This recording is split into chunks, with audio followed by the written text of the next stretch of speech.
একদিন গ্রামের মধ্যে একটি ছোট্ট ছাগল হাঁটছিল। হঠাৎ সে রাস্তার পাশে একটি পাকা লাল টমেটো দেখতে পেল।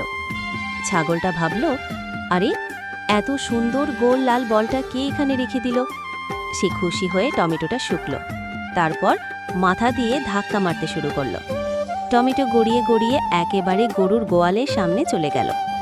গরুটা টমেটো দেখে অবাক। সে মনে করল, বাহ, নতুন ধরনের বল এসেছে, খেলা হবে। গরু লেজ নেড়ে লাথি মারতেই টমেটো ছুটে গিয়ে মুরগির ঘরে ঢুকে পড়ল। মুরগি ভেবেছে, ওমা, এত বড় লাল ডিমকে দিল। সে দৌড়ে গিয়ে বসে পড়ল টমেটোর উপর। এবার আসল কাণ্ড হলো। মুরগি বসতেই টমেটোটা ফেটে চপাট শব্দ হলো। চারদিকে লাল রস ছড়িয়ে গেল। ছাগল, গরু, মুরগি সবাই লাল টমেটো রসে ভিজে গেল। ছাগল বলল, বলটা ভাঙলি কেন?